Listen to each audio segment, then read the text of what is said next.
Неге көп адамдар камераға шыққан кезде өзін бір түрлі сезінеді? Өзінің орны емес сияқты, как будто бы не в своей тарелке. Біреулер оған қарап тұрған сияқты, жаман ойлап тұрған сияқты, ішінен самобичевание, өзін езу деген процесс күшті жүріп жатады. Бірақ та на самом деле ол сіздің ғана өз-өзіңізбен күресіңіз. Соны түсіне аласыз ба?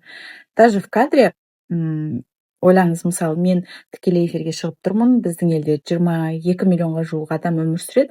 Сол 22 миллион адам маған қарап тұр деген сөз емес. Қазір көп адам, мысалы, социальные ресурсы есть, да, например, Инстаграм, ТикТок, сол, мысалы, Телеграм сияқты жерлерде ашылған каналдар өте көп, және олар ресми жұмыс істейді, олардың өз аудиториясы бар. Сен қайда барсаң да, кім болсаң да сенің аудиторияң болады.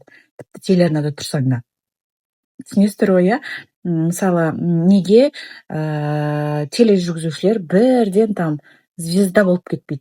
Неге өнер адамдары, мысалы, әншілер көбірек көрермен жинап алады?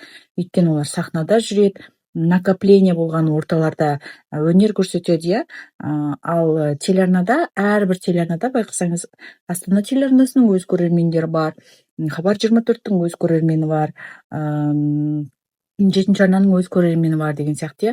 Конце концов, бір журналист каналдан кетсе де, оның өз көрермені болады. Ондай пример өте көп.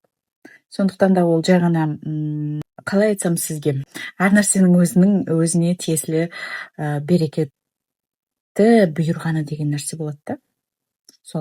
Сондықтан да камераға шыққан кезде өзіңізді бөтен сезініп тұрсаңыз, өзіңізді өз орныңызда сезінбей тұрсаңыз, қысылып тұрсаңыз, дым қайғырмай қойыңыз, бұның барлығы жөнделеді. Тек қана қажетті маманға барып, даусыңызды қойдырып, мәтін жазуды үйреніп алыңыз. Егер журналист болғыңыз келсе, тілші болғыңыз келсе, диктор болғыңыз келсе, бұл әбден мүмкін нәрсе.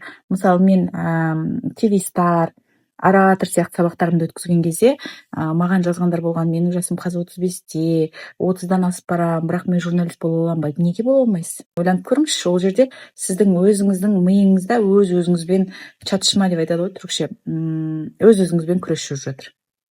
Маған келіңіз, мен сізді барлығына үйретем, телеарнаға жұмысқа орналасу, в принципе, өнеріңіз болса қиын нәрсе емес. Удачи!